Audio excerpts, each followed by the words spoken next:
Hello students, देखो coordination chemistry की बात कर रहे थे। कोऑर्डिनेशन केमिस्ट्री में हम क्रिस्टल फील्ड थ्योरी में ऑक्टाहेड्रल पढ़ चुके हैं, टेट्राहेड्रल अप्रोच में स्प्लिटिंग पढ़ चुके हैं, सीएफएसई पढ़ चुके हैं।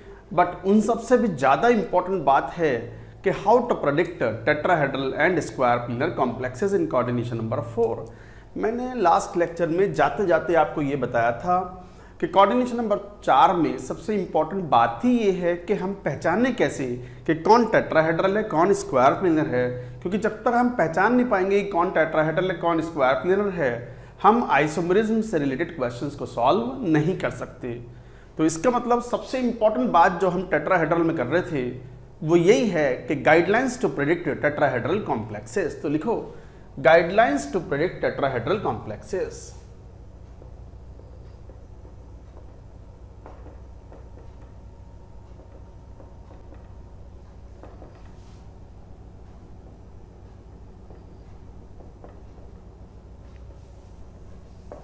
Guidelines to predict tetrahedral complexes. अब एक बात तो पता है, अब आपने पढ़ा है कि टेट्राहेड्रल स्प्लिटिंग काफ़ी कम होती है, और काफ़ी कम स्प्लिटिंग कौन कॉज करते हैं? लो वीक फील्ड लिगैंड। तो generally weak field ligand cause low splitting and hence they favour the formation of tetrahedral complexes.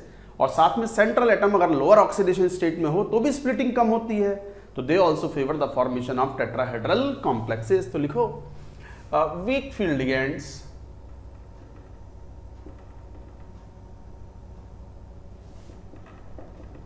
and bulky ligands।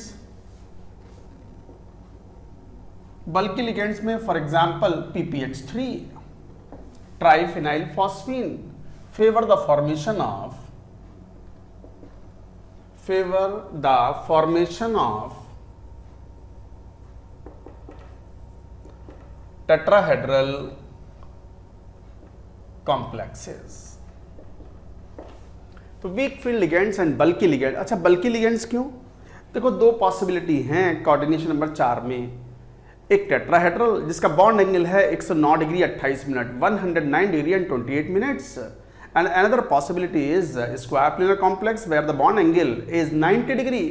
Obviously ligands अगर 90 डिग्री पर होंगे तो they will cause more repulsion, और यदि 109 degree and 28 minutes में होंगे as in tetrahedral तो repulsions कम होंगे। तो एक तरीके से बल्कि लिगेंड्स में रिपल्शन कम हो तो वो क्या फेवर करेंगे? Tetrahedral complex where the bond angle is more, 109 degree and 28 minutes. तो bulky ligands and weak field ligands favour the formation of tetrahedral complex, क्योंकि टेट्राहेड्रल कॉम्प्लेक्स में स्प्लिटिंग काफी कम होती है। Second, low oxidation number of central atom favor the formation of tetrahedral complexes।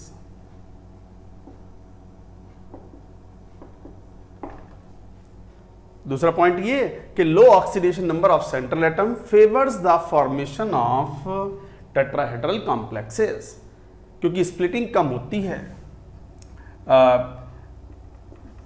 D10 configuration always form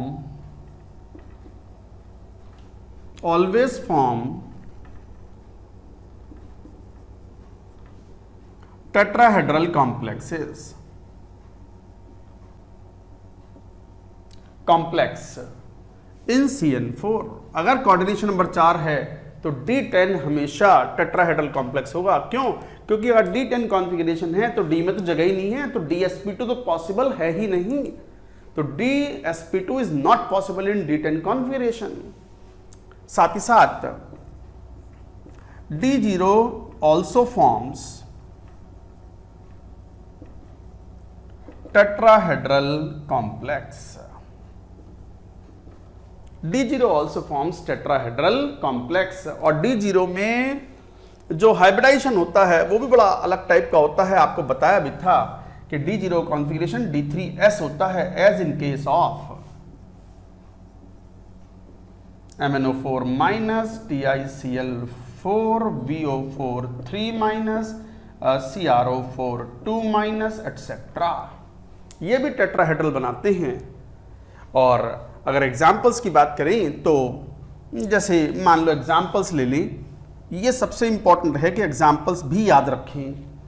जैसे titanium, vanadium, chromium, manganese, iron, इस type के, cobalt, निकल, कॉपर, जिंक, ये सब, इन सब ये ऑक्साइडों के साथ विद ऑक्साइडो लिगेंड, मतलब कौन, O2 माइनस, जो कि वीक फील्ड लिगेंड है, फॉर्म टेट्राहेड्रल। फॉर्म टेट्राहेड्रल, जबकि बाकी सब जितने भी लिगेंड्स हैं ये सब और भी आ सकते हैं यदि कोई होगा तो, विद हैलाइड X माइनस, हैलाइडो बोल दो, हैलाइडो लिगेंड, एंड बल्कि ligand form tetrahedral complexes. Examples लेते हैं। जरा एक काम करो, ये ऊपर के पहले 3 पॉइंट पहले हटा लो, यही पॉइंट सबसे इंपॉर्टेंट है, याद भी रहना चाहिए कौन कौन से एग्जाम्पल्स टेट्राहेड्रल कॉम्प्लेक्सेस बनाते हैं इन कोऑर्डिनेशन नंबर 4। जरा बनाओ तो एक बार, नोट करो पूरी बात।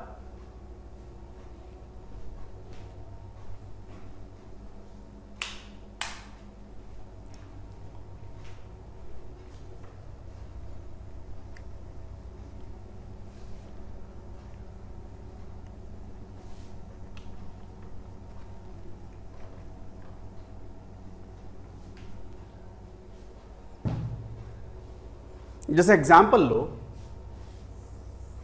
एग्जाम्पल्स में जैसे VO4 3 minus, CrO4 2 minus, MnO4 minus, FeO4 2 minus, +6 में है आयरन, यहाँ फेरेट बोलते हैं इसको, फेरेट।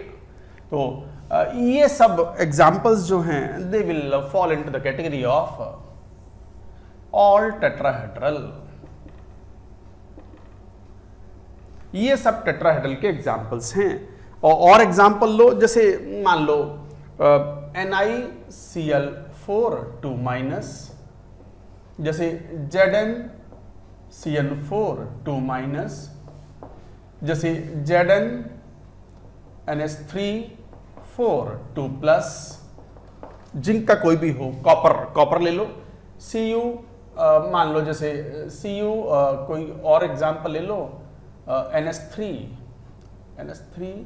या कुछ भी ले लो, मान लो CuCN4 3 माइनस, +1 में है ना, +2 में है, ये सब D10 कॉन्फ़िगरेशन है। इन तीनों केसेस में D10 कॉन्फ़िगरेशन है, D10 ऑफ सेंट्रल एटम। और यदि D10 है सेंट्रल एटम का तो DsP2 तो पॉसिबल ही नहीं है, अंदर वाला D खाली ही नहीं है। D10 है तो मतलब 5 D ऑर्बिटल पूरे भरे हुए हैं, तो संभव ही नहीं है। तो ये सब स्क्वायर प्लेनर कॉम्प्लेक्सेस हो गए। इस तरीके से आप ये डिफाइन करते हो। मैं कुछ एग्जांपल्स और भी ले लेता हूं, ये एग्जांपल्स याद भी रखें। हाँ, जैसे NiCl4 MnCl4 माइनस, इस टाइप के एग्जांपल्स 2 माइनस। ये एग्जांपल हुआ CuPy4 प्लस, अगेन D10 +1 में है।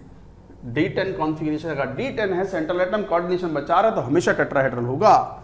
जैसे NiCl2 PPH3 ट्वाइस, तो ये भी सब स्क्वायर, ये भी सब टेट्राहेड्रल कॉम्प्लेक्सेस हैं। These are the examples you should remember। और भी जैसे NiCO4 D10 कॉन्फ़िगरेशन है यहाँ। कैसे D10, जरा देखना, 0 ऑक्सीडेशन स्टेट है तो निकल क्या हुआ 3D8 4s2, S वालों को अंदर पेयर कराओगे तो D10 बन चुका है effectively. So this is effectively D10 configuration, और D10 है तो it has to be surely tetrahedral complex. और जैसे कोबाल्ट CO SCN4 2 माइनस, और जैसे मान लो TiCl4, सब टेट्राहेड्रल हैं, all tetrahedral complexes. all tetrahedral. These are the examples of the tetrahedral complexes you should remember. I hope you have understood the point. तो ये भी टेट्राहेड्रल थे, ये भी टेट्राहेड्रल थे, जिसमें से ये कुछ एग्जांपल्स हैं जो D3S है. Even TiCl4 is also D3S, क्योंकि D0 कॉन्फ़िगरेशन है, D0 कॉन्फ़िगरेशन वाले D3S बनाते हैं. बाकी सब ये sp3 वाले एग्जांपल्स हैं. So I have taken important examples of tetrahedral complexes. This point was very very important, you should remember. याद करें, लिख लिख करके याद करें तो बात समझ में आएगी. तो ये था tetrahedral complexes, guidelines for predicting tetrahedral complexes पढ़ लिए, कुछ एग्जांपल ही पढ़ लिए. And now we will move to the coordination number 4 में दूसरा वाला केस कौन सा? Square planar complexes. पूरी बात नोट करो, then we will come to the square planar complexes. Note it down.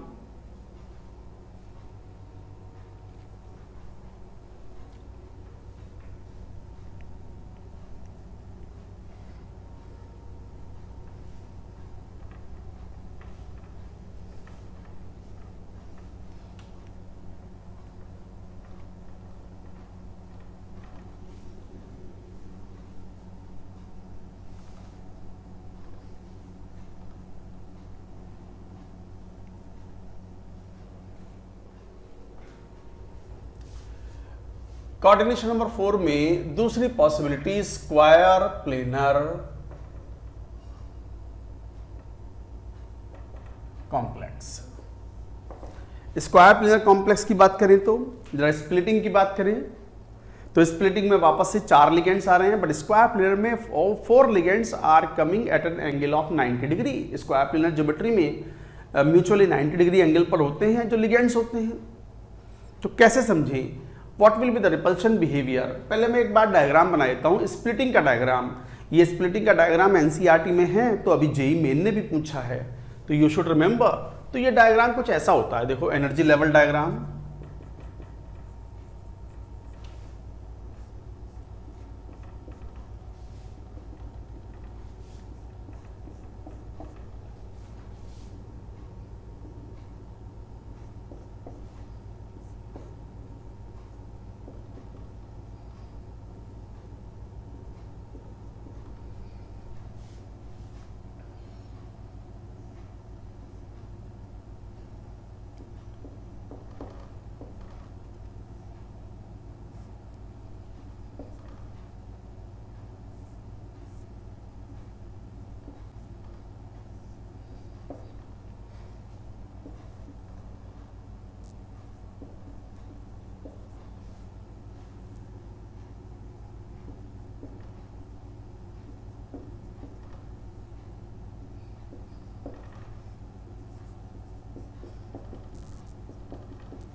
ये थे 5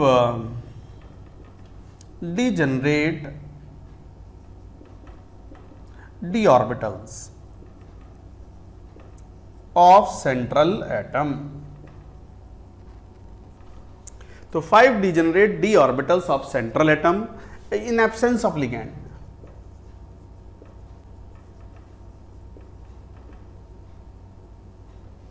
ये थे 5 लिगेंड, 5 ऑर्बिटल्स, 5 d ऑर्बिटल्स इन स्फेरिकली सिमेट्रिक फील्ड, जो हमने कभी अप्लाई किया ही नहीं. Spherically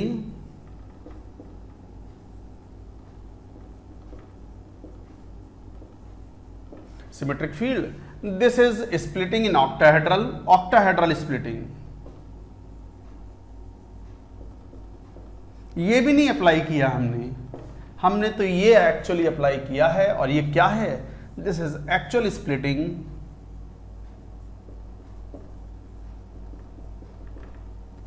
in square planar approach.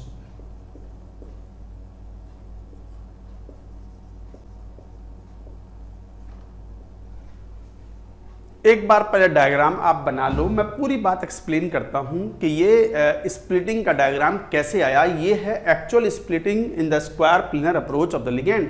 और ये याद भी रखना है कि what is the order of energies of the various D orbitals.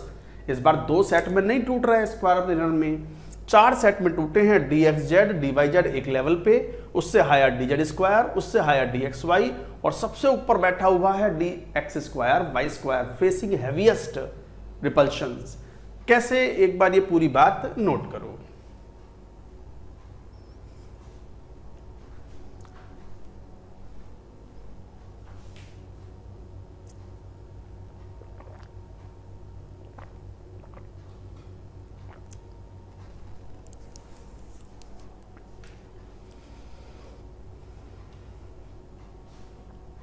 अब सुनो, देखो यहां पर देखो, हम थोड़ा एक बात यहाँ पर समझाते हैं आपको। Square planar approach of splitting समझने का एक तरीका है। तरीका वही है, हमने कहा भी था, इमेजिनरी क्यूब मान लो, इस रूम को ही मान लो, अपने वाले रूम को मान लो एक इमेजिनरी क्यूब। सेंट्रल एटम को उसके बॉडी सेंटर पर रख दो, सेंट्रल एटम को रूम के सेंटर पर रख दो, रख दिया। 3 एक्सेस डिफाइन कर लो, एक्स एक्सेस, वाई एक्सेस, और वर्टिकली छत के सेंटर की तरफ जेड एक्सेस। डिफाइन करने के बाद सेंट्रल एटम के जो डी ऑर्बिटल हैं उनके ओरिएंटेशन हम कई बार बता चुके हैं, लिखवा भी चुके हैं कि Eg के lobes are pointing towards face centres of the cube, और T2G के जो 12 लोब्स हैं dxy, dyz, dzx, they are pointing towards the edge centres of the cube. 12 edges होते हैं, 12 एज सेंटर होंगे, उनके सेंटर की तरफ lobes of T2G are pointing. Clear? चलो पहले इमेजिन करते हैं कि ऑक्टाहेड्रल अप्रोच में क्या हुआ। ऑक्टाहेड्रल अप्रोच आप पढ़ भी चुके थे कि 6 लिगेंड्स बाहर से अटैक करते हैं इस सेंट्रल एटम की तरफ, जो कि इस रूम के सेंटर पर है। बाहर से 6 लिगेंड्स अप्रोच करते हैं, 6 के 6 दीवारें और छत और फर्श, चारों दीवारें, छत और फर्श की तरफ से बाहर से अटैक मारते हैं, ऊपर से नीचे से ऐसे अटैक मारते हैं, ऐसे मारते हैं अटैक। तो ये इस तरीके से स्प्लिटिंग हो जाती है, ऑक्टाहेड्रल स्प्लिटिंग, और बंट जाते हैं वो T2G और Eg के 2 सेट में, 2 sets T2G and Eg। But नहीं, हमें 6 लिगेंड्स नहीं अप्लाई करने हैं, हमें 4 लिगेंड्स अप्लाई करने हैं, और वो भी 90 डिग्री पर। तो आप क्या करो, जो ये ऑक्टाहेड्रल के 6 लिगेंड्स आए थे ना, चारों दीवारों के सेंटर की तरफ से, छत के सेंटर की तरफ से और फर्श के सेंटर की तरफ से, हमें 6 नहीं 4 चाहिए। तो काम करो, एक काम करो, ये छत का सेंटर से जो आने वाला है और फर्श के सेंटर से आने वाला जो लिगेंड है, दोनों को विड्रॉ कर लो। देखो ये दोनों को विड्रॉ कर लो, छत के सेंटर वाला लिगेंड और पाताल लोक से जो नीचे से आ रहा है वो फर्श के सेंटर की तरफ से आने वाला लिगेंड, दोनों को विड्रॉ कर लो। तो अब 4 ही लिगेंड रह गए। कौन से 4 लिगेंड? चारों दीवारों के सेंटर की तरफ से आने वाले लिगेंड, और चारों दीवारों के सेंटर पर आने वाले लिगेंड हैं। तो इसका मतलब सबसे ज्यादा हैवी रिपल्शन कौन फेस कर रहा है? dx square Y square. तो dx स्क्वायर वाई स्क्वायर के लोब डायरेक्ट रिपल्शन फेस कर रहे हैं at an angle of 0 degree. Heaviest repulsion, highest energy dx। अच्छा, किसके मजे आ गए? कौन चिल हो गया? dz स्क्वायर वाला। dz स्क्वायर के लोब पर 2 लिगेंड्स अटैक मार रहे थे डायरेक्टली। जैसे ही वो दोनों लिगेंड्स आपने विड्रॉ किए, जैसे ही दोनों लिगेंड्स आपने विड्रॉ किए, तो क्या हुआ? dz स्क्वायर के लोब्स के तो मजे आ गए, रिपल्शन बहुत कम हो गया, रिपल्शन घट गया, काफी घट गया। तो सर सबसे कम रिपल्शन तो फिर dz स्क्वायर पर होना चाहिए था, ये तो सबसे नीचे आना चाहिए था। अरे नहीं, रिंग भी तो है XY प्लेन में। भाई आप 4 लिगेंड्स कहां से आते हुए मान रहे हो? Along the x axis and along the y axis. जब तो dx स्क्वायर y स्क्वायर पर हैवीएस्ट रिपल्शन था 0 डिग्री एंगल पर। बट आप कह रहे हो कि dz स्क्वायर के जो दोनों लोब हैं उन पर रिपल्शंस तो हट गए, कुछ भी नहीं। और along the x and y axis में जो 4 लिगेंड्स अप्रोच कर रहे हैं उससे रिंग पर तो रिपल्शन लगेगा। तो एनर्जी कम तो हुई है, अच्छी खासी कम हुई है, इतनी भी कम नहीं हुई कि लोएस्ट पहुंचा दे। और dxy पर रिपल्शन क्या है? अगर ध्यान से इमेजिन करो तो dxy 45 डिग्री एंगल पर होते हैं। तो dxy के जो लोब्स पर रिपल्शन है वो 45 डिग्री पर रिपल्शन लग रहा है। 45 this is 0 degree angle, 45 angle पर, और यहां पर 90 डिग्री एंगल का रिपल्शन है on the lobes and 0 degree का रिपल्शन है on ring. D X Z और डी वाई जेड पर रिपल्शन काफी कम है। इस पर रिपल्शन है एट 90 डिग्री एंड 45 डिग्री, दो लोब्स पर 90 डिग्री और दो लोब्स पर 45 डिग्री। तो lowest energy is of D X Z and D Y Z. फिर समझ लो, इस बार ये दो सेट में नहीं बटे हैं। स्क्वायर प्लेनर अप्रोच हमने समझाने का तरीका क्या बताया कि 6 लिगेंड्स जब अटैक मार रहे हैं तो छत के सेंटर की तरफ से आने वाला लिगेंड और फर्श के नीचे से आने वाला लिगेंड, दो लिगेंड्स को विड्रॉ कर लो, तो 6 की जगह 4 लिगेंड्स रहेगा and all 4 will be mutually perpendicular attacking on the central atom, and heaviest repulsions will be faced by who? dx square y square, and the next lever is dxy. dz square is reduced क्योंकि दो ligands आपने withdraw कर लिए हैं, but still ring पर repulsion है, तो फिर भी ये dz स्क्वायर हुआ और ये dxz dyz पर लोएस्ट रिपल्शन है। तो गाइज ये था repulsion behaviour and overall splitting is so high. See it is so high. Of course diagram is not to scale, diagram is not to scale, but पाया जाता है कि overall SP मतलब square planar splitting, delta मतलब splitting square planar, delta 1 plus delta 2 plus delta 3, and this is found to be nearly 30% greater then octahedral splitting. 30% ज्यादा है, octahedral splitting से भी ज्यादा है स्क्वायर प्लेनर में। तो स्क्वायर प्लेनर में स्प्लिटिंग काफी ज्यादा होती है। तो इसका मतलब इलेक्ट्रॉन ऊपर जंप करना ही नहीं चाहता, यहां पे वो नीचे ही पेयर अप होना चाहता है। ये है स्क्वायर प्लेनर में अप्रोच। तो ये बात नोट करो और उसके बाद में फिर सॉरी डरो मत, ठीक वैसे ना ही है, कहीं बाहर तड़का लगा है एकदम, कोई सब्जी बन रही है उसका तड़का लगा है, स्मेल आ रही है ना, पराठे भी सिक रहे हैं तो वो मुझे स्मेल आ रही है। नहीं मैं नाश्ता करके आया हूँ, बट मैं क्या ना थोड़ा फूडी टाइप का हूँ। खाने की बात आती है ना तो मेरा मन तन दोनों चहक जाते हैं। देख रहे हो मेरा चेहरा ऐसे टाइप से। खैर भोजन किसको पसंद नहीं होता, और स्वस्थ इंसान को तो भोजन बहुत अच्छा लगता है। वो कहीं प्याज लहसुन का तड़का लगा होगा तो वो कोई बात नहीं। So this is the repulsion. Draw the diagram, and now again square planar में गाइडलाइन सबसे इंपॉर्टेंट है कि what are the guidelines to predict square planar complexes. जैसे मैंने अभी बताया था, guidelines to predict tetrahedral complexes.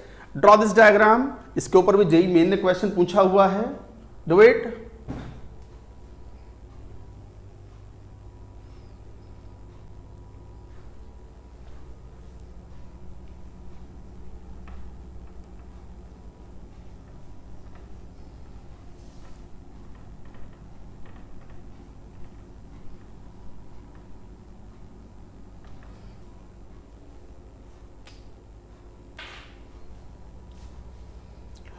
Guidelines to predict square planar complexes. Guidelines to predict square planar complexes। पहला पॉइंट, एक तो स्प्लिटिंग बहुत ज्यादा कॉज होती है, तो particularly D8 and D8 configurations prefer to go for square planar complexes. तो mainly D8 configuration and few cases of D7 and D9 configuration of central atom। तो mainly D8 configuration and few cases of the D7 and D9 configuration of central atom prefer the square planar complexes, because in D8 configuration 8 electrons are filled in lower energy in lower energy orbitals dxz, dyz, dz square and dxy, and releases a high amount of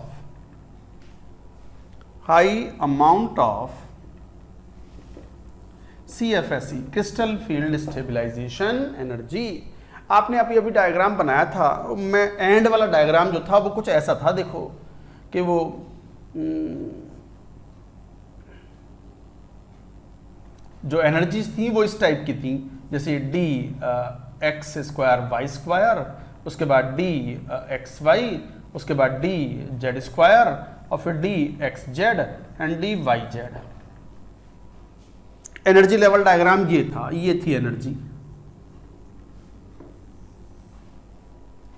अगर D8 configuration है तो 4 electron तो यहां भरेंगे lower energy वाले, और जितनी कम energy होगी बारी सेंटर से सिस्टम उतना ज्यादा स्टेबलाइज होगा, because CFSE released will be more and more negative. CFSE या तो जीरो हो सकती है या नेगेटिव हो सकती है। CFSE is never positive. Crystal field stabilization energy positive नहीं होती, वो तो एनर्जी रिलीज को डिफाइन कर रहे हैं। तो 2 इलेक्ट्रॉन यहां, 2 यहां, 4 और 2 6 और 2 8। अगर 8 इलेक्ट्रॉन DXY तक भर रहे हो आप, तो फिर DX स्क्वायर वाई स्क्वायर भरने से बच गए और CFSE release is considerably high which stabilises the system. तो मेन रीजन ये है कि mainly D8 configuration and few cases of D7 and D9 configuration of central. अब तो याद ही हो गया आपको, अब तो कोई मुद्दा ही नहीं रहा। अगर सेंट्रल एटम का D8 and few cases of D7 and D9 configuration है तभी स्क्वायर प्लेनर मानना है, वरना सभी केसेस में you can take tetrahedral complexes, वरना सभी केसेस में you can take tetrahedral complexes. हालांकि कोई एक्सेप्शंस हो सकते हैं, but those exceptions are not useful to you. तो अब तो बहुत ही आसान है, सेंट्रल एटम अगर D8 में सो जाएगा तो there is a possibility of square planar. D7 and D9 में भी है तो there are few possibility of square planar, and rest of the cases D0 and D10 हमेशा tetrahedral, rest of the cases tetrahedral. तो अब तो बहुत आसान हो गया प्रिडिक्ट करना। तो prefer the square planar complexes with this and like that you will say. दूसरा, higher oxidation state of central atom prefer square planar complex. तो higher oxidation state of the central atom ज्यादा splitting cause करता है, इतनी ज्यादा splitting higher oxidation state का central atom कर पाता है, तो they can form the square planar complex. Strong field ligands can form square planar complex with 3D8 configuration or and 3D7 or 3D9 configuration। तो 3D7 3D9 कॉन्फ़िगरेशन में strong field ligand can form square, क्योंकि strong field ligand ही तो ज्यादा splitting cause कर पाएगा। Let us take the last point, examples of square planar complexes. इतनी बात नोट करो पहले, नोट इट डाउन। 8 इलेक्ट्रॉन भर रहे थे तो ये भी शो कर दो कि हाँ ये इस तरीके से 2 लिए थे, ये इस टाइप से 8 इलेक्ट्रॉन इनमें भरेंगे तो high amount of the CFSE would be released. Note it down.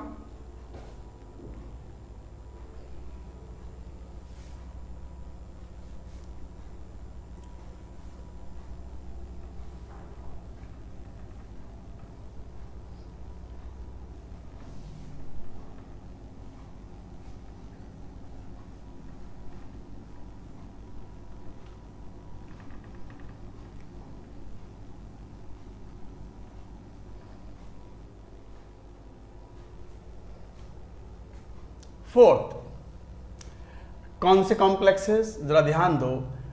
3D8 configuration, जैसे कौन, nickel 2+ with strong field ligand, it forms square planar complexes. जैसे एग्जांपल NiDMg ट्वाइस, ये स्क्वायर प्लेनर है। NiCN4 2- साइनाइड एक strong field ligand है, ये एक complex है। तो these are the examples for the square planar complexes of nickel 2+, but 4d8 and 5d8 always form square planar complexes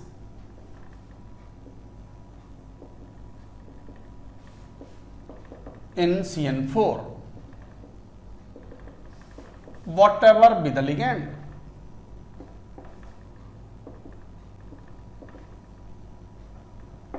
Whatever be the ligands, ये तो बहुत वेरी इंपॉर्टेंट पॉइंट, ये तो बहुत इंपॉर्टेंट पॉइंट है कि 4d8 और 5d8 के सेंट्रल एटम्स जो होते हैं, इनमें स्प्लिटिंग इतनी ज्यादा होती है कि कोई सा भी लिगेंड हो कुछ फर्क नहीं पड़ता, always they will form square planar complexes. जैसे यहां अगर देखें तो 4d8 और 5d8 की मेटल्स को देखें, जैसे मान लो गोल्ड 3+ और सिल्वर 3+, जैसे और palladium 2+, platinum 2+, rhodium plus, iridium plus. What is it? 4d8. What is this? 5d8. 5d series का है ये। Palladium 4d8, platinum 2+, 5d8, rhodium 4d8, iridium plus 5d8। ये कॉन्फ़िगरेशंस हैं। 4d और 5d वाली मेटल्स का जेड इफेक्टिव बहुत ज्यादा होता है, पढ़ चुके हो पहले ऑक्टाहेड्रल स्प्लिटिंग में, और वो इतनी ज्यादा स्प्लिटिंग कॉज करते हैं कि कोऑर्डिनेशन नंबर 4 का कोई भी कॉम्प्लेक्स इनका होगा हमेशा स्क्वायर प्लेनर होगा, लिगेंड्स चाहे जो हो, whatever be the ligands, 4d8 and 5d8 will always form the square planar complex if the coordination number is 4। जरा एग्जांपल तो देखियो, AgF4 माइनस AuCl4 माइनस, जैसे और लो PtEn ट्वाइस 2+, या फिर PtCl4 2-, या जैसे RHClPPH थ्राइस, ये तो बहुत ही इंपॉर्टेंट कॉम्प्लेक्स है। This is called Wilkinson catalyst.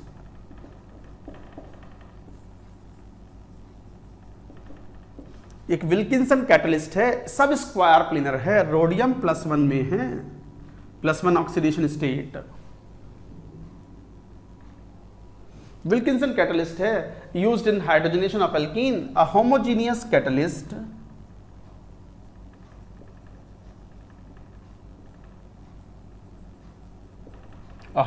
Catalyst for hydrogenation of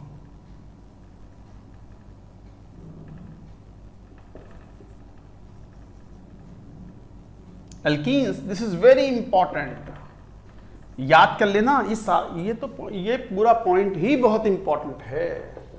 मैं पहले ही कह रहा हूं, ये गाइडलाइंस ही सबसे इंपॉर्टेंट होती हैं, और जब आइसोमेरिज्म अब चालू हो जाएगा अगले लेक्चर ऑनवर्ड से, तो फिर आप रियलाइज करोगे कि कोऑर्डिनेशन नंबर 4 में अगर पहचान ना पाए ना कि ये टेट्राहेड्रल या स्क्वायर प्लेनर है, ना होगा क्वेश्चन, तो ये पहचानना जरूरी है। तो most important point coordination number 4 में यही है, that how to predict tetrahedral and square planar complexes in coordination number 4।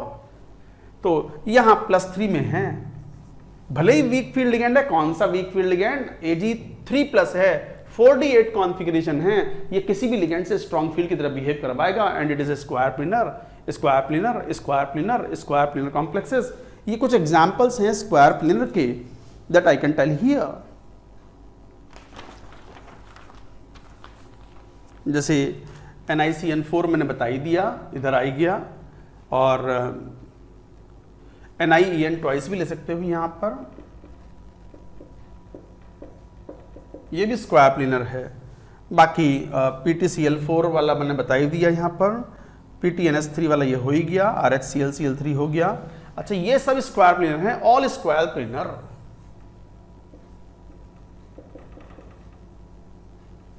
All square planar.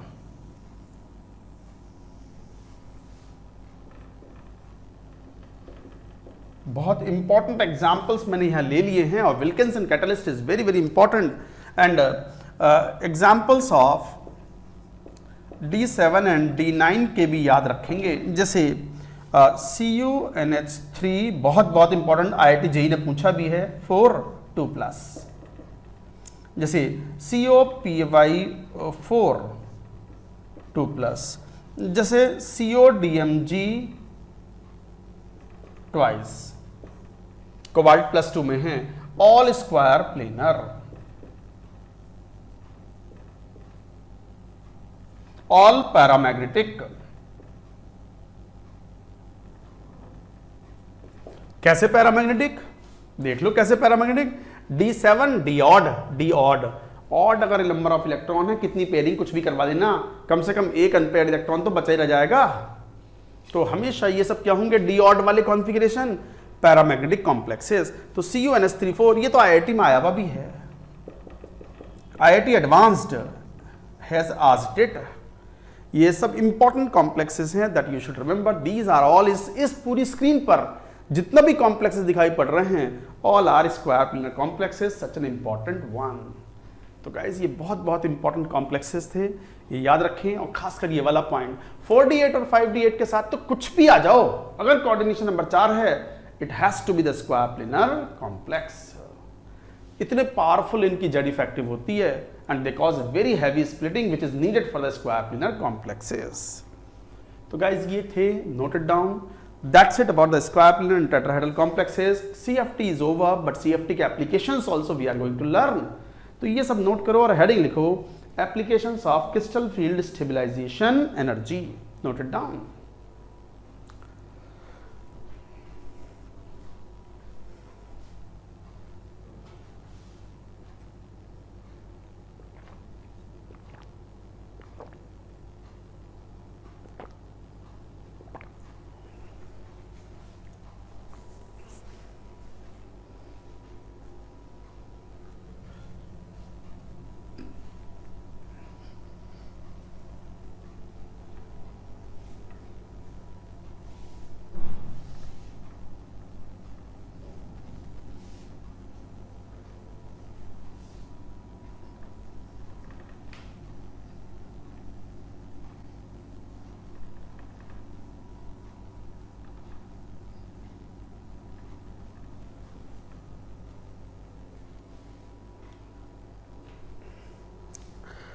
लिखो applications of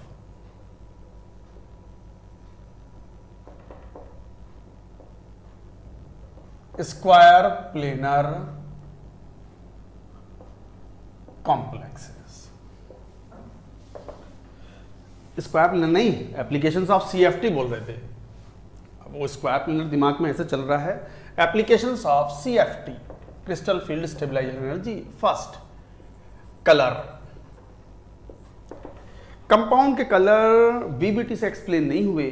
stability of the complexes, colour of the complex, paramagnetic diamagnetic behaviour, they are well predicted with the help of crystal field stabilization, crystal field theory. पहला, colour. देखो, colour के बारे में थोड़ा सा chemical bonding में भी पढ़ते हो, बट डिटेल में यहां बात करते हो। कोई भी कंपाउंड कलर्ड अगर ऑब्जर्व होता है, अगर कोई कंपाउंड हमारी आंखों से हमें कलर दिख रहा है, जैसे मार्कर है, ऊपर ये टिप, ये पूरा ब्लैक कलर है, नीचे व्हाइट कलर है, तो इसका मतलब पक्का है कि it is absorbing a particular wavelength of the visible portion. अगर ब्लैक कर रहा है, ब्लैक है, तो इसका मतलब it is absorbing entire wavelengths. मैंने गलत एग्जांपल ले लिया, ब्लैक एंड व्हाइट कोई कलर होते हैं क्या? ये ले लो, ये वाला red.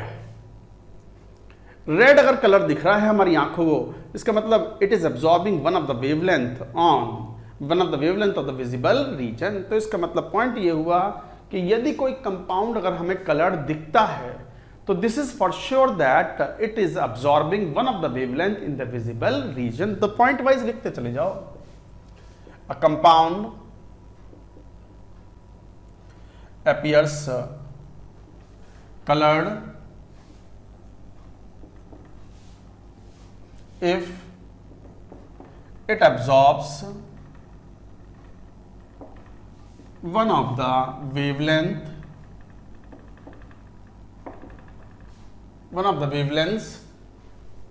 of visible region 4000 angstrom to nearly 7500 angstrom. तो a compound appears colored if it absorbs one of the wavelength of the visible region 4000 से लेकर के 7500 एंगस्ट्रॉम, तभी वो कलर्ड दिखलाई पड़ेगा, वरना वो कलरलेस दिखेगा। केमिस्ट्री में कलरलेस मतलब वाइट। अगर वो अल्ट्रावायलेट या इंफ्रारेड रीजन की लाइट एब्जॉर्ब करता है अपने एक्साइटेशन के लिए एटम्स के, तो फिर वो वाइट दिखाई पड़ेगा, अनकलर्ड या white. Compound is white or colorless if it absorbs UV or infrared light. Infrared light या यूवी की लाइट अगर एब्जॉर्ब कर रहा है, वो उस पर जब फॉल कर रही है, तो फिर ये कलरलेस या वाइट दिखेगा। कलर तो वो जब ही दिखेगा when it is absorbing one of the wavelength of the visible region. अच्छा, जो लाइट एब्जॉर्ब होती है, जिस कलर की लाइट एब्जॉर्ब होती है, उस कलर का कंपाउंड नहीं दिखता। Colour appearing to us is the complementary colour of the light absorbed. Colour of compound appearing to us or visible to us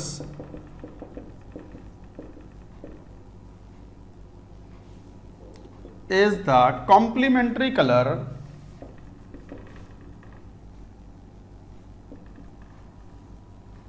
of light absorbed. Complementary color of light absorbed.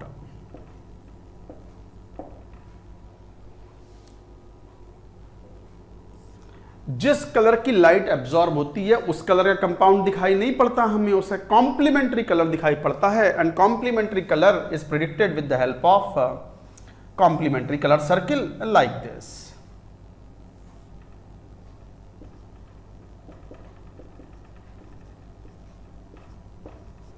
ये कहलाता है complementary colour circle.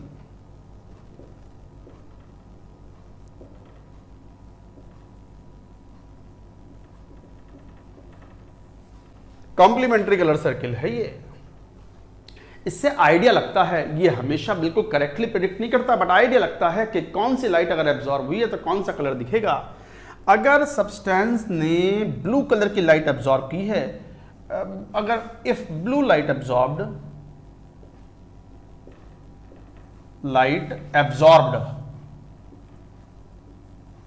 Then observed colour is कौन सा, उसके opposite वाला। अगर blue colour की light absorb की है, एब्जॉर्ब्ड अलग बात होती है, ऑब्जर्व्ड अलग है। एब्जॉर्ब्ड अलग बात है, ऑब्जर्व्ड अलग है। अगर ब्लू कलर की लाइट एब्जॉर्ब की है किसी कंपाउंड ने, उस पर व्हाइट लाइट पड़ी, अंधेरे में तो क्या दिखता है, कुछ ना दिखता है। कलर तो जब दिखेगा ना, जब हम आंखों को जब लाइट स्विच ऑन करेंगे, लाइट पड़ेगी उस पर, और जब व्हाइट लाइट पड़ेगी और वो पर्टिकुलर वेवलेंथ, मान लो ब्लू कलर की लाइट उसने एब्जॉर्ब कर ली, तो फिर उसका अपोजिट सेगमेंट कौन है, ऑरेंज। तो कंपाउंड का जो कलर दिखेगा, observed colour is orange. And vice versa का मतलब, अगर ये ऑरेंज कलर की लाइट एब्जॉर्ब करता तो हमें ऑरेंज कलर की लाइट एब्जॉर्ब कर लेता तो हमें किस कलर का दिखता, ब्लू कलर का, and so on. So like that, अगर ग्रीन कलर की लाइट एब्जॉर्ब कर रहा है तो इट विल अपीयर रेड, और रेड कलर की लाइट एब्जॉर्ब कर रहा है तो it will appear green, and like that you will से। ये है कॉम्प्लीमेंट्री कलर सर्किल। कई बार प्रिडिक्ट करने में काम में आता है कि कंपाउंड का कलर क्या हो सकता है। तो ये है कॉम्प्लीमेंट्री कलर सर्किल। इससे आप मदद से पता लगा सकते हो कि what could be the colour of the compound. Points wise लिख रहे हैं, ये पहले नोट कर लो पूरी बात।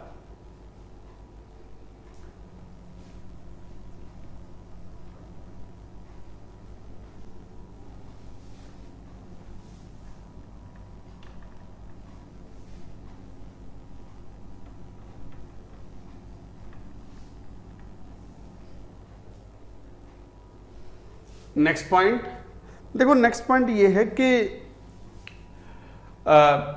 जनरली ये कोई नियम नहीं है, ये कोई रूल नहीं है। In general compounds having unpaired electrons, one or more unpaired electrons are found to be colored, and compounds having zero unpaired electrons या diamagnetic compounds are found to be colorless। ये एक जनरल रूल है, but it is not, ये कोई general guideline है, it is not a rule and lot of exceptions are there. कभी कभी question solve करने में काम आता है। तो जैसे मान लो ये कह दें in general it's not a rule, ये कोई रूल नहीं है। In general, paramagnetic compounds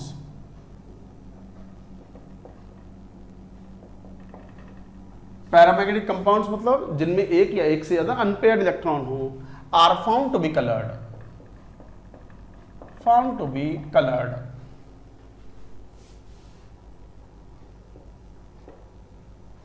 whereas a diamagnetic substance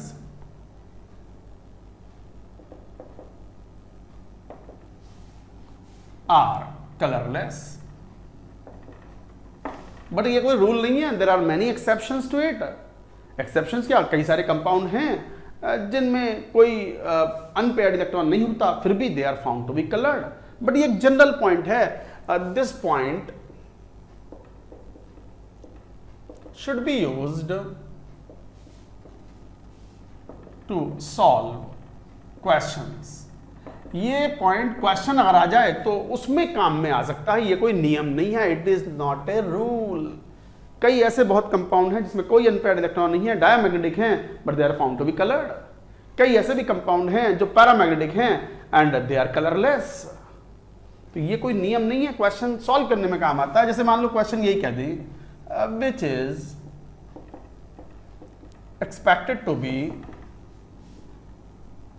colourless. मान लो ये सिंपल सा क्वेश्चन बोलते हैं, तो जैसे मान लो Zn NH3 2+, मान लो ऐसे बोल दिया B CO Cl4 2- C। मान लो इस तरीके से बोल दें कि कौन सा कलरलेस एक्सपेक्टेड है। और एग्जांपल ले लें, जैसे मान लो NMNO4 2-। और एग्जाम्पल जैसे D, मान लो कोई भी एग्जाम्पल ले लो, Ni DMgH, या मान लो और ऐसे एग्जाम्पल ले लो Ni H2O 6 2+।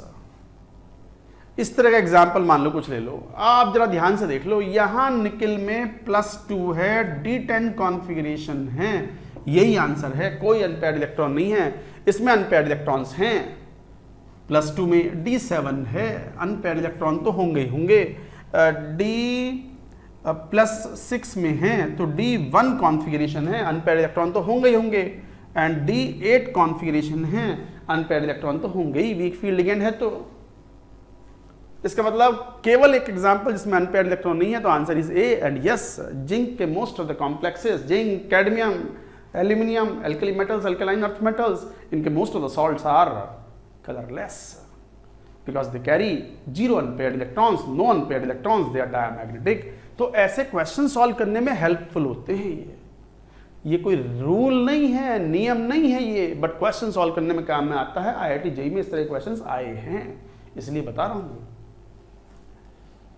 तो इस तरीके से आप ये कहते हो। अब मेन बात आती है कि डी ब्लॉक के कंपाउंड्स में खासकर D1 से लेकर के D9 कॉन्फ़िगरेशन तक के जो कलर होते हैं, they are mainly because of DD transition. तो colour of D1 to D9 configuration of central atom is explained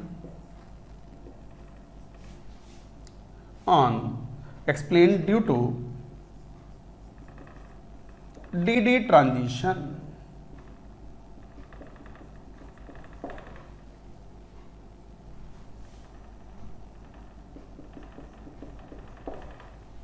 देखो क्या पॉइंट है ये colour of D1 to D9 configuration of the central atom is explain due to DD transition. एक काम करते हैं, ऊपर वाला पॉइंट हटा देते हैं, वो हो चुका है, इस पॉइंट को फिर एक्सप्लेन करेंगे यहाँ।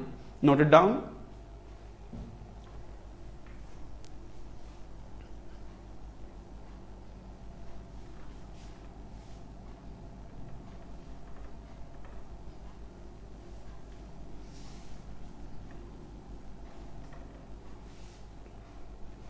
तो क्या कह रहे हैं हम यहाँ, D1 से लेकर के D9 configuration of central atom is explain due to DD transition. DD transition में क्या होता है, जैसे ऑक्टाहेड्रल कॉम्प्लेक्स ले लो, तो जैसे ये था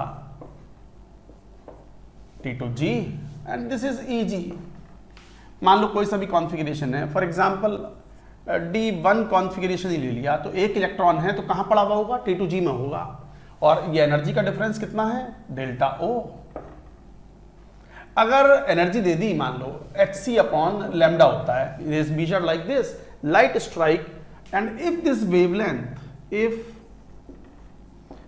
wavelength of light absorbed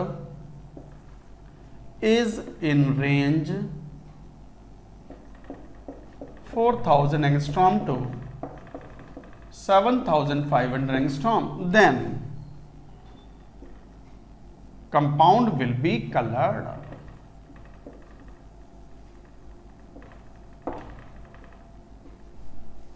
compound will be colored।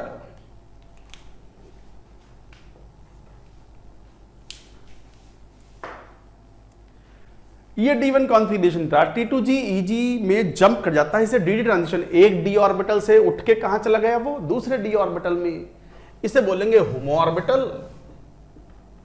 और इसे बोल देंगे LUMO orbital.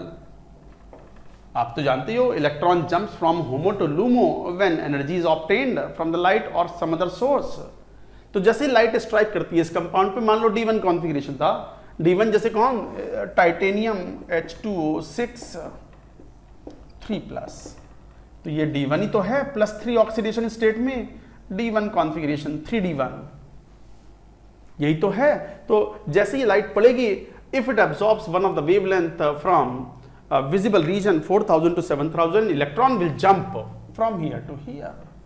electron will jump from T2G to EG after absorbing 4000 to 7500, then it will be colored। अच्छा, ये वाली लाइट अगर एब्जॉर्ब नहीं की इस रेंज में, तो फिर ये कलरलेस दिखेगा, वाइट दिखेगा।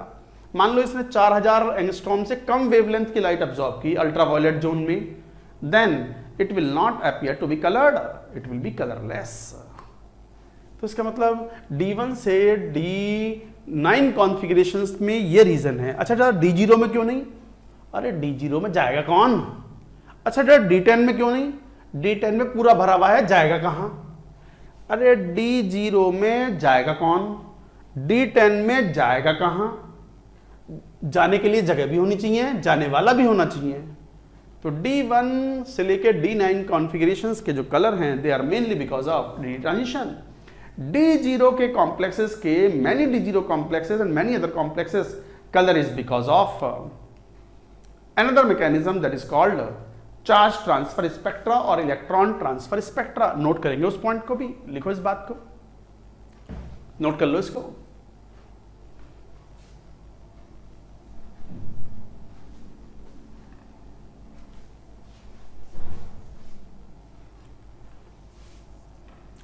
Many compounds with D0 and D10 configuration show color due to electron transfer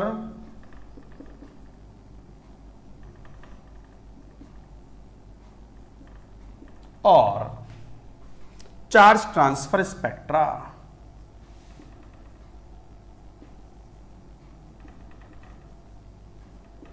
ये वर्ड इंपॉर्टेंट है, charge transfer spectra. Electron transfer मतलब चार्ज ट्रांसफर, इलेक्ट्रॉन क्या है, चार्ज ही तो है, तो electron transfer means charge transfer spectra. D0 and D10 configurations में ऐसा पाया जाता है, जैसे बहुत कॉमन केस हैं MnO4 माइनस KMnO4 ले लो, KMnO4 K2Cr2O7 color is due to charge transfer from ligand to metal, from oxide ion to Mn+7, और इसे बोलते हैं CT charge transfer ligand to metal, CTLM charge transfer ligand to metal, ligand to metal, this is ligand and this is metal, this is ligand and this is metal. तो KMnO4 K2Cr2 they are colored. KMnO4 is purple compound, very intense colored, and this is orange red. इस तरह के compound है ये, इनके ये colours हैं. और भी कलर के एग्जांपल लेते हैं, जैसे SnI4. मैं ये ऊपर वाला हटा देता हूं, DD ट्रांजिशन वाला.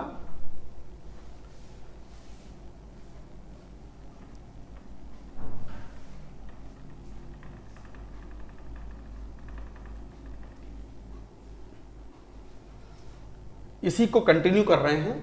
तो जैसे SnI4 इज ऑरेंज रेड, ये ऑरेंज कलर का कंपाउंड है. So this is also orange, charge transfer from ligand to metal. Ligand कौन? That is I-2 SN4+. तो charge transfer from ligand to metal in cases भी ये common example है. और example, अच्छा जरूरी नहीं है ये D10 कॉन्फ़िगरेशन D0 हो, D1 से D9 वाला भी एग्जाम्पल हो सकता है. जैसे ब्राउन रिंग कॉम्प्लेक्स, क्या फॉर्मूला? FeH2O5NO+. क्वालिटेटिव एनालिसिस का सबसे प्रसिद्ध एग्जाम्पल होगा ये ब्राउन रिंग कॉम्प्लेक्स. आपने शायद एक्सपेरिमेंट किया भी हो या नहीं किया हो, स्कूल ही कहां जा रहे हो, छुट्टी मन रही है बहुत लंबी. FeH2O5NO+ SO4. तो इलेक्ट्रॉन जो ट्रांसफर होता है वो NO था एक्चुअली, ये NO से Fe में ट्रांसफर हो जाता है और ये +1 में कन्वर्ट हो जाता है. तो CTLM चार्ज ट्रांसफर या electron transfer from ligand to metal. अच्छा कुछ एग्जाम्पल ऐसे भी होते हैं, examples of CTML, that is उल्टा, charge transfer from metal to ligand.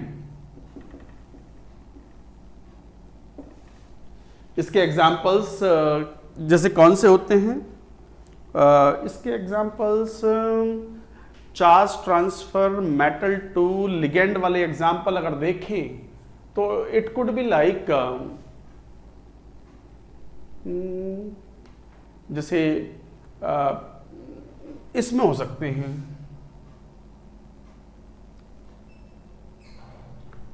in the cases like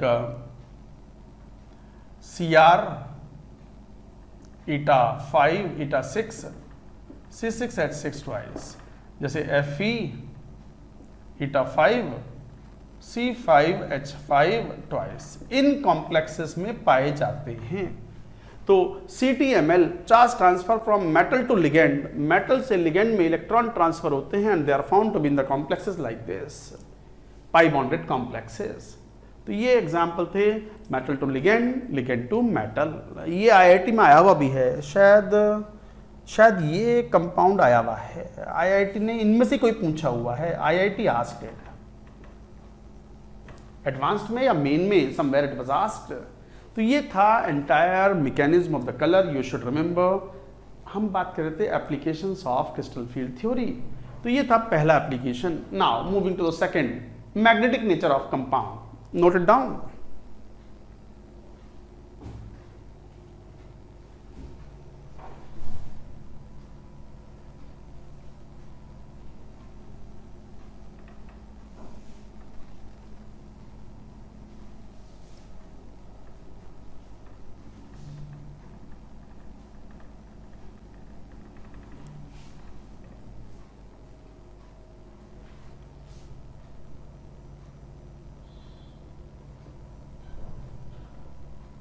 magnetic nature, second application, applications पढ़ रहे थे हम। तो मैग्नेटिक नेचर, और मैग्नेटिक नेचर में कंपाउंड दो टाइप के होते हैं, ये तो पता है आपको, diamagnetic and paramagnetic. Diamagnetic compound have 0 unpaired electron, 0 unpaired electron.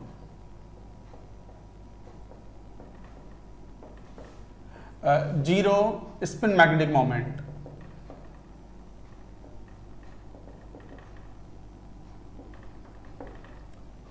Weakly repelled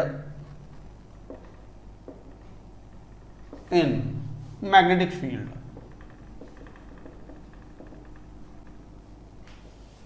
Show a slight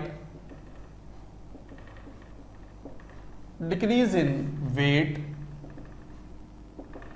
in magnetic balance. Magnetic balance का मतलब वो तराजू, बैलेंस मतलब वो तराजू होती है ना, सब्जी भाजी तोलने वाली, नहीं वो वाली नहीं, वो तो सादी वाली होती है। मैग्नेटिक बैलेंस मतलब इसमें किसी सब्सटेंस का जो वेट है वो मेजर करते हैं with the help of the magnetic field applied, magnetic force को बैलेंस कराते हैं हम वेट से of the compound.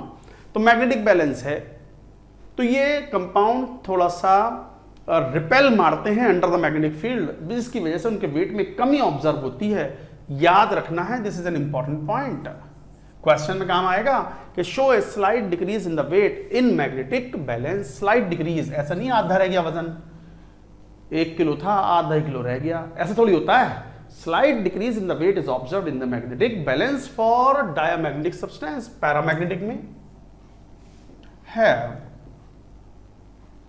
1 or more unpaired electrons,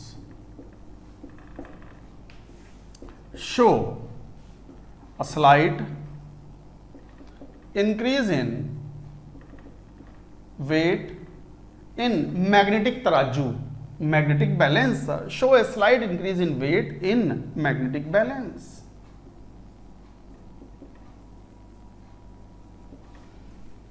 And their spin magnetic moment is non-zero. Non-zero spin magnetic balance, and they are weakly attracted in the magnetic field. इसलिए slight increase होता है in the weight, तो weakly attracted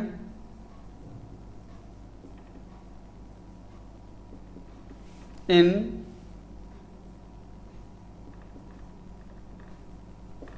magnetic field, तो weakly attracted in magnetic field. तो ये diamagnetic, ये paramagnetic substance हैं। तो इस तरीके से आप ये डिफाइन करते हो, weakly attracted in the magnetic field, non zero spin magnetic moment, या spin non zero spin magnetic moment, moment आएगा ना, सो लाइक दैट यू से। कभी कभी लिखने में हम सोच कुछ और रहे हैं, लिखते लिखते एरर हो जाता है, ये ह्यूमन एरर्स होती हैं, थोड़ी बहुत तो होती हैं, कभी कुछ हुआ करे तो आप अपने डाउट ग्रुप्स पर बता दिया करो, तो मैं उसे क्लैरिफाई कर दूंगा अगर कोई ऐसा पॉइंट आता है। तो बीच बीच में हो जाता है, हर लेक्चर में नहीं, कभी कभी ऐसा हो जाता है। एक कहावत है, टू इर इज द ह्यूमन, मतलब गलती किससे होती है? इंसान से, इंसान ही गलती करता है। तो ये था मैग्नेटिक नेचर। अच्छा, स्पिन मैग्नेटिक मोमेंट का फॉर्मूला तो पता ही होगा सबको, वो 11th क्लास में एटॉमिक स्ट्रक्चर में पढ़ते हो आप। तो spin magnetic moment is equal to square root क्या, x into x plus 2 bm Bohr magneton, where x is number of unpaired electrons, x is the number of unpaired electrons. तो यहां से spin magnetic moment आप calculate कर सकते हो। तो magnetic nature can be predicted based on the structure of coordination compound. अभी बात आती है the third, stability of coordination compounds में कई इंपॉर्टेंट पॉइंट्स आएंगे। तो लिखो heading stability of coordination compounds, ये नोट कर लो पूरा।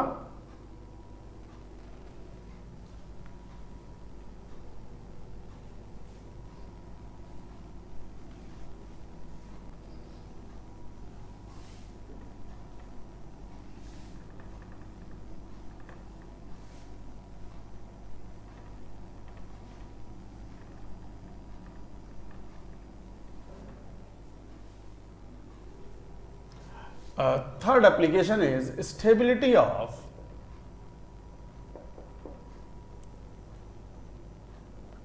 Coordination compounds. देखो stability of coordination compound mainly thermodynamic stability की बात करते हैं। तो जितने ज़्यादा स्ट्रॉन्ग बॉन्ड होगा between central atom and ligand stability उतनी ज़्यादा होगी। जनरली कॉम्प्लेक्सेस की जो स्टेबिलिटी है it is decided by the stability constant और formation constant of the complex जिसे बोलते हैं KF। तो stability of thermodynamic stability of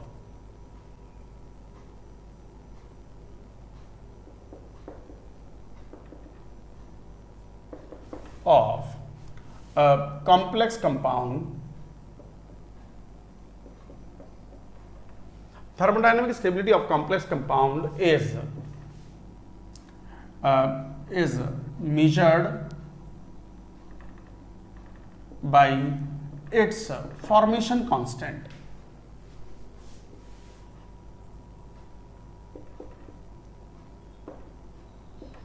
KF or stability constant.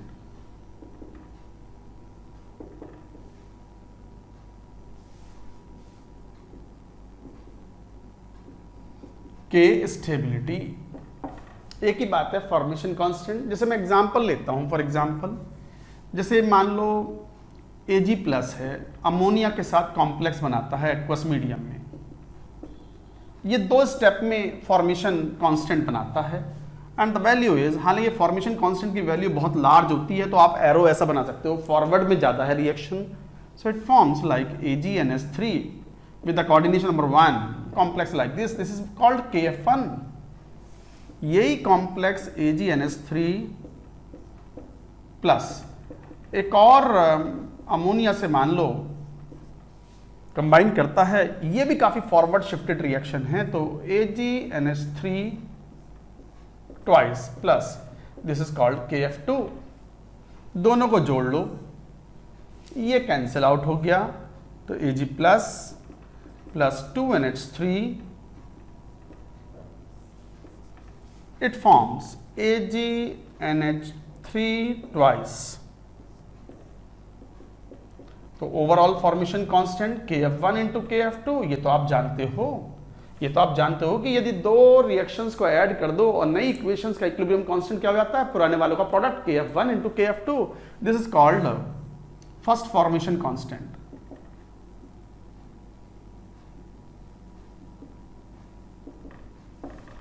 Which is equal to what? Concentration of the product AgNH3 plus divided by Ag plus into NH3. KF2 will be what? AgNH3 twice plus upon AgNH3 plus into कौन? Ammonia.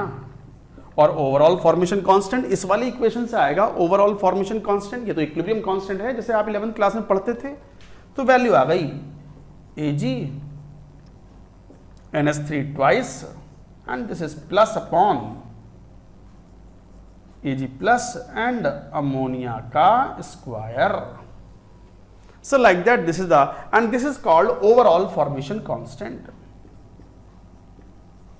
और formation constant of complex. अगर formation constant of the complex की बात की जा रही है तो वो इसी की बात की जा रही है, ओवरऑल फॉर्मेशन कांस्टेंट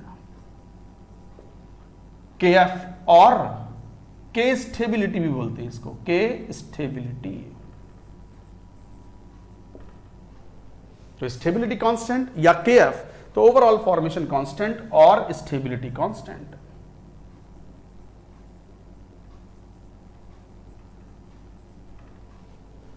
तो कहने का मतलब क्या हुआ, very important point, formation constant जितना ज्यादा होगा या स्टेबिलिटी कांस्टेंट ज्यादा होगा, स्टेबिलिटी ऑफ द कॉम्प्लेक्स ज्यादा होगी। तो थर्मोडायनामिक स्टेबिलिटी या stability of complex will be greater.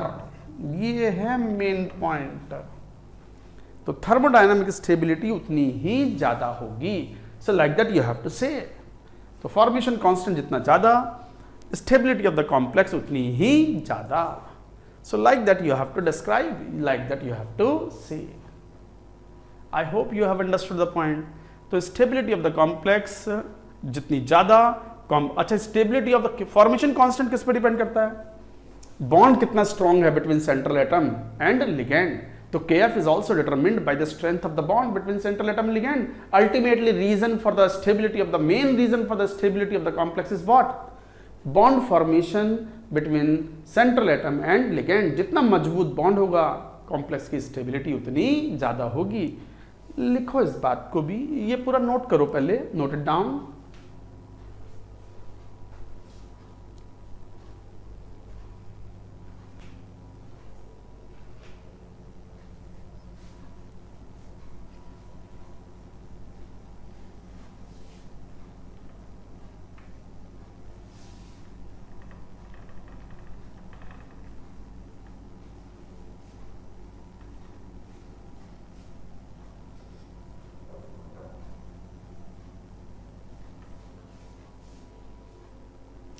तो अल्टीमेटली फॉर्मेशन कांस्टेंट भी स्ट्रेंथ ऑफ बॉन्ड पे डिपेंड करता है. तो KF also depends on strength of bond between central atom and ligands. अगर सेंट्रल एटम और लिगेंड्स के बीच जितना स्ट्रॉन्ग बॉन्ड होगा KF भी ज्यादा होगा, स्टेबिलिटी भी ज्यादा होगी. तो strength of bond between central atom and ligand जितना ज्यादा, KF भी उतना ही ज्यादा. Stability of the complex, thermodynamic stability मतलब बॉन्ड तोड़ने के लिए रिक्वायर्ड एनर्जी भी ज्यादा होगी.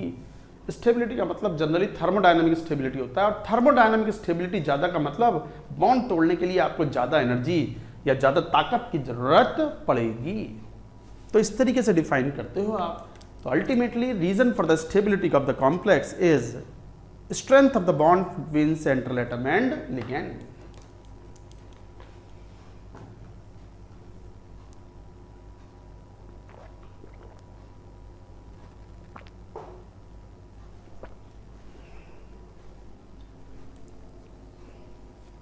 बाकी ये तो फॉर्मेशन कांस्टेंट हुआ. बाकी कुछ और पॉइंट्स भी होते हैं, जैसे एज ए नोट करके लिख सकते हो.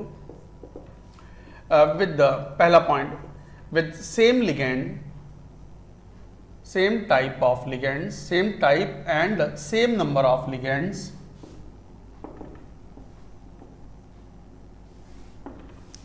M3+ forms more stable complex. M3+ forms more stable complex than M2+. मतलब जैसे कोबाल्ट CONH3 6 3+, ये ज्यादा स्टेबल कॉम्प्लेक्स है. Cobalt NH3 6 2+, more stable complex.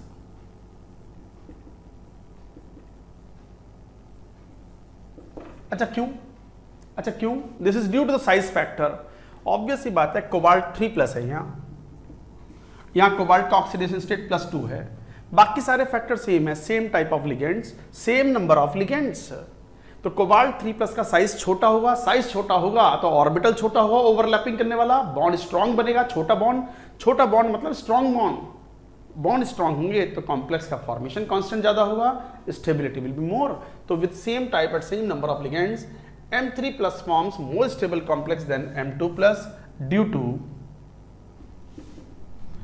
smaller size of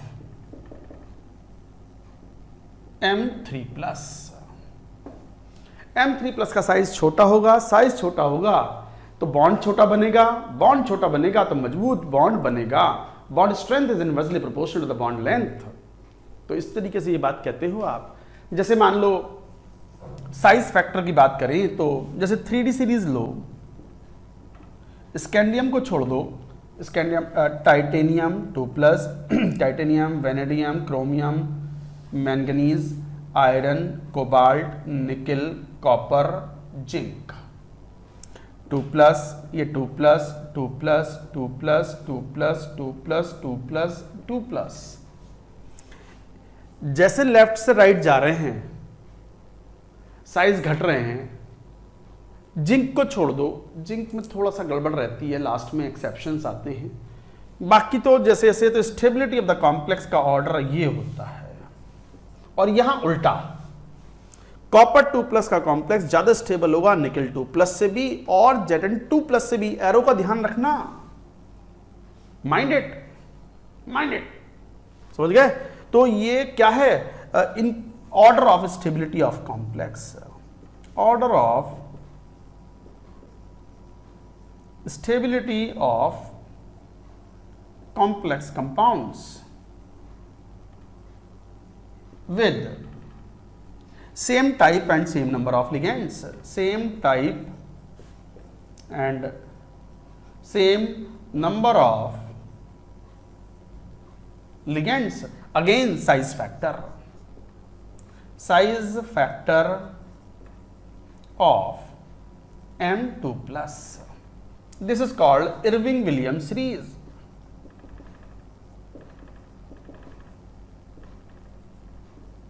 हालांकि ऐसा कोई बहुत इंपॉर्टेंट पॉइंट नहीं है, बट साइज फैक्टर है। सेंट्रल एटम जितना छोटा होगा उतने ज्यादा स्टेबल कॉम्प्लेक्स बनाएगा। यही लॉजिक यहां था पहले पॉइंट में, यही लॉजिक यहां था सेकंड पॉइंट में। तो इसका मतलब लेफ्ट से राइट जाने पर स्टेबिलिटी ऑफ द कॉम्प्लेक्स बढ़ती है, बट जिंक के केस में थोड़ी सी घट जाती है इन comparison to complex 2 plus because of the size factor. तो ये एरो के ऊपर मैंने ध्यान दे दिया, ये साइन के ऊपर ध्यान रखना। इसे बोलते हैं इरविंग विलियम सीरीज। तो order of the stability of the complexes with the same type and same number of ligand, size factor of M2 plus plays an important role. Scandium क्यों ना लिया sir? Scandium shows only the +3 oxidation state. याद रखना, scandium, aluminium 3 +3 only, +3 show करते हैं ये scandium and बताया भी था पहले जिंक, कैडमियम, ये +2 ही शो करते हैं। तो ये थोड़ा ध्यान रखने वाली बातें हैं ऑक्सीडेशन स्टेट में। तो स्कैंडियम +2 शो ही नहीं करता, तो क्यों लें फिर? तो टाइटेनियम से लेकर के जिंक तक same type and same number of ligands लें। So this is the order of the stability of the complex. एक और पॉइंट लेंगे, थर्ड। हालांकि थर्ड पॉइंट शुरू में बताया था, बट ये बहुत स्टेबल, बहुत ही इंपॉर्टेंट पॉइंट है, नोटेड डाउन।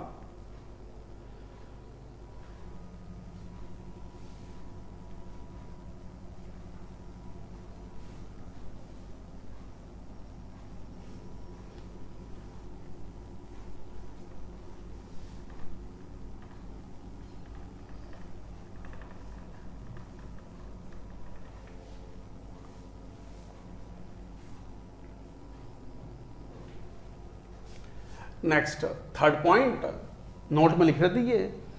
ये पॉइंट तो बता दिया था कि अगर किलेटिंग लिगेंड है तो it forms more stable complex.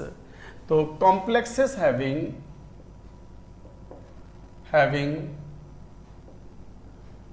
Chelating ligand are more stable. In fact, greater are the number of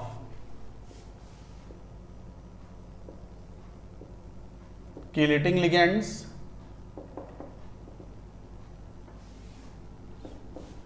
greater will be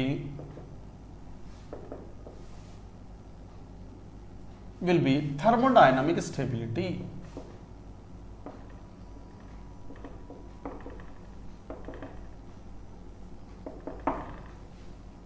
तो क्या पॉइंट कह रहे हैं? Complex having chelating ligands are more stable, in fact greater are the number of chelating ligands, greater will be the thermodynamic stability. तो chelating ligands वाले complexes ज्यादा stable होते हैं in comparison to the complexes जहां पर कोई किलेटिंग लिगेंड्स ना हो। तो कभी कभी इनके बेसिस पे क्वेश्चन आता है। This effect is known as chelate effect और एंट्रोपिक इफेक्ट।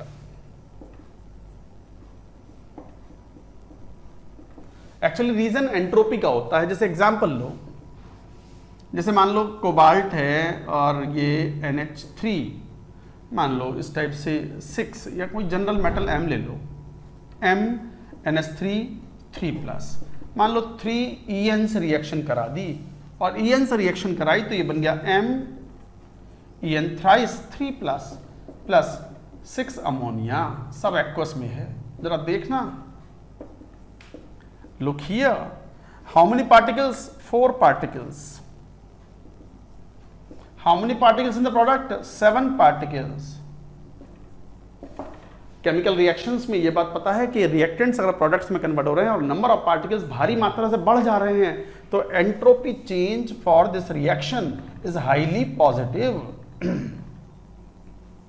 Highly positive. और आपको तो पता है किसी भी रिएक्शन के लिए डेल्टा जी क्या होता है, delta H minus T delta S, और ये डेल्टा S जितना ज्यादा पॉजिटिव होगा, डेल्टा जी उतना ज्यादा नेगेटिव होगा, और किसी रिएक्शन का डेल्टा जी जितना ज्यादा नेगेटिव होता है, कॉम्प्लेक्स जो प्रोडक्ट में बनते हैं, they are highly stable and reaction is shifted in the forward direction. तो more negative is delta G, more negative is delta G of reaction,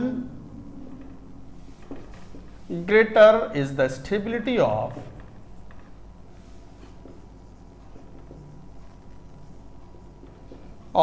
products.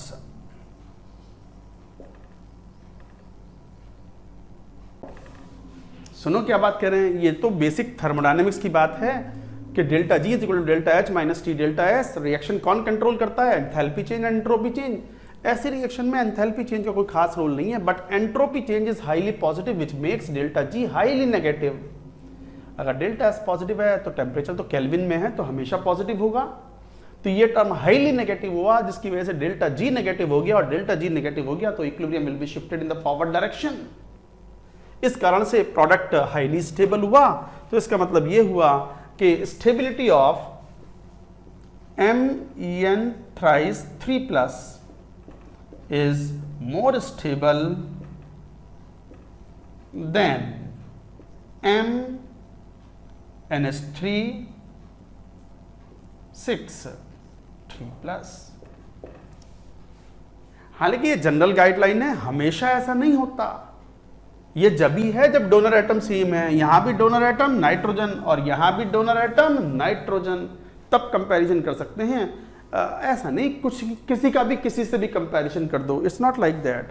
But in general JEE Main में एक question आया हुआ था जिसमें उन्होंने 4 complex दिए और पूछा सबसे ज्यादा स्टेबल कौन है। उनमें से एक ऐसा था जिसमें बाइडेंटेट लिगेंड्स थे, obviously that is more stable. मैं वो क्वेश्चन बता देता हूं आपको, मिलता जुलता क्वेश्चन, ताकि आप जब रिवीजन करें अपने नोट्स से, जो नोट्स आप लिखते हो, तो आपको याद आ जाए तुरंत, अरे हाँ सर ने बताया था कि 4 कॉम्प्लेक्सेस दिए हों और जिनमें एक कॉम्प्लेक्स ऐसा हो जिसमें बाइडेंटेट लिगेंड्स हों, किनेटिक रिंग्स हों, so that will be more stable. Let us take the case, ये नोट करो, this was very important point. तो mainly such reactions shift in the forward direction and this is governed by entropy change, that's why it is called entropic effect, chelate effect और entropic effect. Note it down. आज का lecture कितना जबरदस्त है, आपको समझ में फील भी आ रही होगी। फील लाएं मन के साथ, अच्छे प्यार से इन सब चीजों को बड़े प्यार से देखा करो इसको। जैसे भूखा इंसान होता है तो भोजन को देखता है और खाता है बड़े प्यार से, गुलाब जामुन खाता है बड़े प्यार से, ऐसे इनको भी प्यार से देखा करो, हमें भी प्यार से देखा करो। हम भी टीचर हैं, आपके साथ मेहनत कर रहे हैं। ऐसा नहीं है आप ही मेहनत कर रहे हो, हम भी मेहनत कर रहे हैं। और यदि आप मेहनत नहीं कर रहे हो तो फिर आप जस्टिफाई नहीं कर रहे चीज़ों को। IIT ऐसे नहीं क्वालिफाई होता, हल्के में लेके नहीं हो सकता, तो आपको वो मेहनत तो करनी ही पड़ेगी। ये बात मैं ही नहीं, सभी टीचर्स बोलते हैं, आप हल्के में लो, मजे में करते जाओ, तो फिर वो मजे वाला ही रिजल्ट मिलता है फिर आपको एंड में।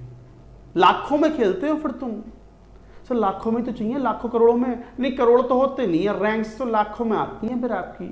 1,40,000 rank, you are playing in lakhs. Sir we are rich, we play in lakhs. 1 lakh rank, 1,40,000 rank नहीं सर, गरीबी रहो, हजारों में खेल लो। 2,000 रैंक, 3,000 रैंक, 500 रैंक, 800 रैंक, ये रैंक अच्छी है भाई, गरीबी अच्छे हैं इसमें, हम लैक्स में नहीं चाहिए हमें। तो थोड़ा सा मेहनत करो। मेहनत तो फर्म डिटर्मिनेशन और डेडिकेशन से होती है, किसी के मोटिवेट करने से मेहनत ना हो पाती है, वो सेल्फ मोटिवेट होना जरूरी है इन चीज़ों के लिए। सो ये बहुत इंपॉर्टेंट है। मैं वो क्वेश्चन बता दूंगा आपको, नोट इट डाउन।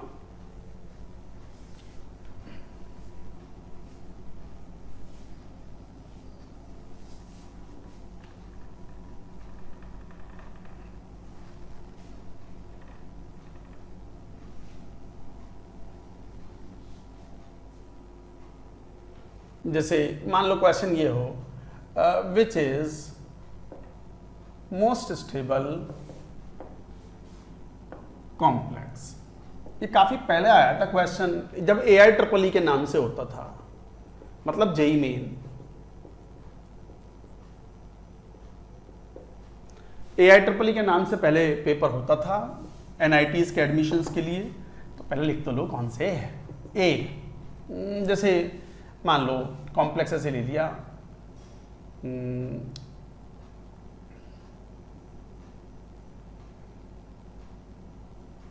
मेरे ख्याल से आयरन के कॉम्प्लेक्सेस थे Fe